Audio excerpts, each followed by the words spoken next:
আসসালামু আলাইকুম। Hello everyone, কেমন আছেন সবাই? আমি আছি আলহামদুলিল্লাহ ভালোই। মাত্র 20 টাকা খরচ করে 20,000 টাকার স্বাদের একটা রেসিপি শেয়ার করব। এই ভর্তাটা এইভাবে যারা খাননি তারা কিন্তু অনেক কিছু মিস করে ফেলেছেন, তাই শীতকাল চলে যাওয়ার আগেই ট্রাই করে দেখতে পারেন। আমি এক মুঠো পেঁয়াজ কুলি নিয়ে নিয়েছি, এবার এগুলোকে ধুয়ে ছোট ছোট পিস করে কেটে নিচ্ছি। ভিডিওতে যেমন দেখতে পাচ্ছেন সেরকম সাইজ দেওয়ার চেষ্টা করবেন। পেঁয়াজ কুলিগুলো কাটা হয়ে গেলে এবার আমি একটা বড় সাইজের টমেটো, দুটো আলু, কয়েক রসুন আর পেঁয়াজ নিয়ে নিয়েছি। এবার টমেটোকে 4 পিস করে নিয়েছি এবং আলুগুলিকে একদম চিকন চিকন করে কেটে নিচ্ছি। আলু ভাজির মতো করব না, কিন্তু একটু পাতলা পাতলা করে কেটে নিতে হবে। যেভাবে দেখতে পাচ্ছেন ঠিক সেরকম করে কাটতে হবে। এবার রসুনগুলোকে মাঝখান থেকে 2 টুকরো করে দিচ্ছি। যেহেতু বড় রসুন নিয়েছি তাই 2 টুকরো করা। যদি দেশি রসুন নেন তাহলে কাটার দরকার নেই। এবার পেঁয়াজ কুচি করে নিচ্ছি।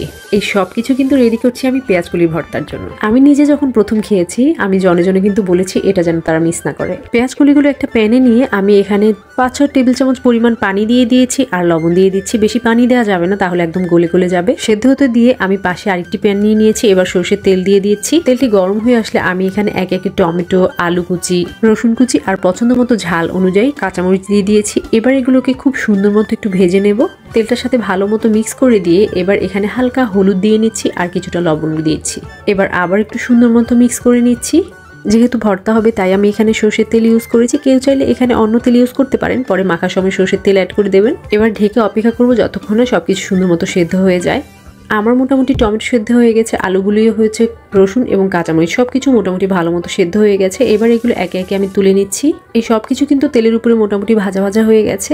এবার ওই একই প্যানে আমি পেঁয়াজ কুচি অ্যাড করে নিয়েছি। আরও কেউ চাইলে সাথে 2-3টা শুকনো মরিচ দিতে পারেন। আমি যেহেতু শুকনো মরিচ কম খাই তবুও ফ্লেভারের জন্য 2টো দিয়েছি।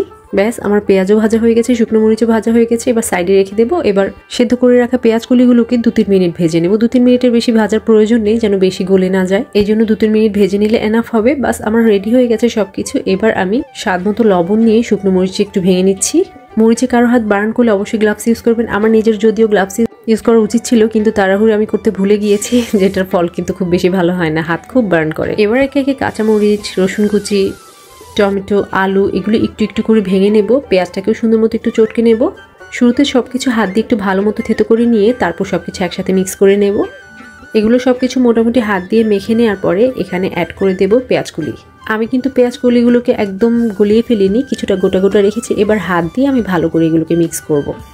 এই ভর্তাটা কিন্তু হাত দিয়ে মেখেই সবচেয়ে ভালো লাগে। ব্লেন্ডারে যদি করতে চান তাহলে এতটা ভালো লাগবে না যতটা হাতে মেখে করে। আঙুল দিয়ে পেঁয়াজ কুলিগুলোকে একটু নরম করে নিয়েছি। এবার সবকিছু ভালো মতো মিক্স করে দিচ্ছি। এবার এখানে যদি লবণ দরকার হয় একটু লবণ অ্যাড করে দেবেন। আমার কিছুটা লবণ প্রয়োজন ছিল, আমি লবণ দিয়ে নিয়েছি। এবার এখানে দিয়ে দিচ্ছি ফ্লেভারের জন্য ধনেপাতা। যে কোনো ভর্তায় ধনেপাতার ফ্লেভারটা কিন্তু আমার কাছে অসম্ভব ভালো লাগে। আমার কাছে মনে হয় ভর্তা করতে হলে সরষের তেল আর ধনেপাতা এই দুটো লাগবেই। আমি কিছুটা সরষের তেল অ্যাড করে দিচ্ছি। এবার সবকিছু আবার ভালো মতো মিক্স করে নিলে রেডি হয়ে যাবে আমার ভীষণ ভীষণ স্বাদের পেঁয়াজকুলি ভর্তা। আমার আজকের রেসিপি কেমন লাগলো জানাবেন সবাই। ভালো থাকবেন।